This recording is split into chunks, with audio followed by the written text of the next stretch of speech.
when I'm looking to buy my puts, like I told you about the position I have with C3.ai, and I've had it for months and months and months, maybe years. When the price is up like this, I'm always thinking not about the fact that we're making money. I'm thinking, how do I prepare for when we're going to start losing money again? Do you understand what I'm saying? I'm always sort of thinking the opposite of that, right? So I'm thinking, okay, so C3.ai is shooting up like crazy. It's easy to make money. That's when you store your nuts for the winter. It's just like surviving in the wilderness. I saw this show about these people that lived in Alaska, and what they did was the way they survived was when the sun was out and it was summertime, they had to go and hunt and fish and store food because they knew winter was coming. When winter got there, they couldn't do that anymore, right? So, and if you didn't prepare for winter, you might die, right? So, effectively, the same thing is true now.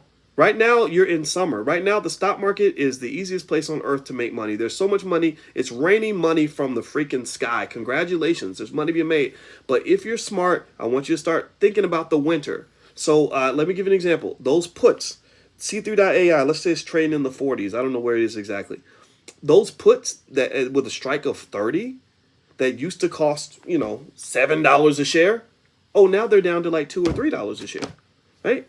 Why not go ahead and stock up on those puts so that when that price drops, if it drops from the 40s back down to the 30s again, the price of those puts will go up, and that will counterbalance against the decline in your stock price.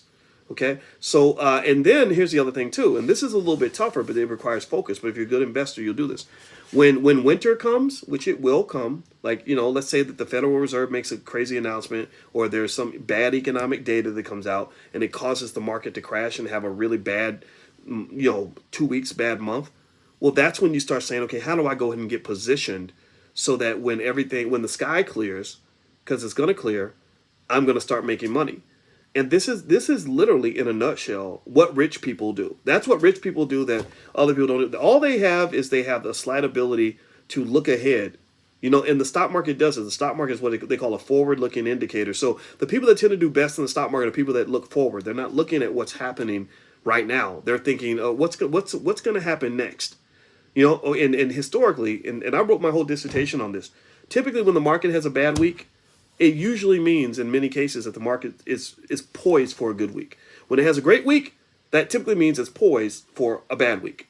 So effectively, you just want to kind of ride that cycle and ride it in a way that makes sense for you, that works for you. And that's how you make your money.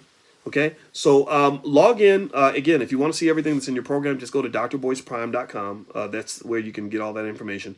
Chanel has been dropping links in there like crazy, and I want to say thank you to her, by the way. I hope you'll thank her, because without her, I cannot do this. I cannot do this job without the people that support me. And it also, we can't build the Black Business School without you, so I want to always say thank you for that, too. I humbly appreciate that.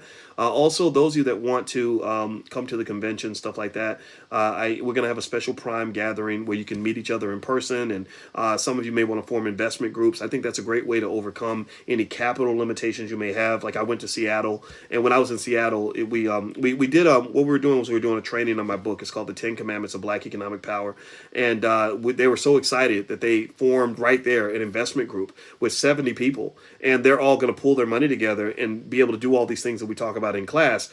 And I can tell you, when you can sort of deploy your capital in that way and aggregate your capital, it makes it so much easier to get things done. So one of the reasons we're going to meet at the convention is so that you don't have to do this by yourself, because I know it can be tough if you don't have the money that you want to make the moves you want.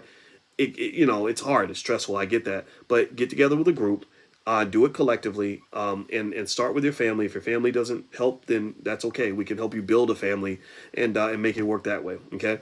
Let's see what else. So by the way, so if you want to know information about the convention, just go to allblacknationalconvention.com. Maybe Chanel could share that link if she wants. So I'll leave the live open for a minute after we're done. So that links. Oh, there we go. She's already got the link right there. So there we go. Allblacknationalconvention.com, and I look forward to seeing you all there. And I know it's a few months from now, but I want to just remind you so you can go ahead and start preparing and get your hotel and all that good stuff.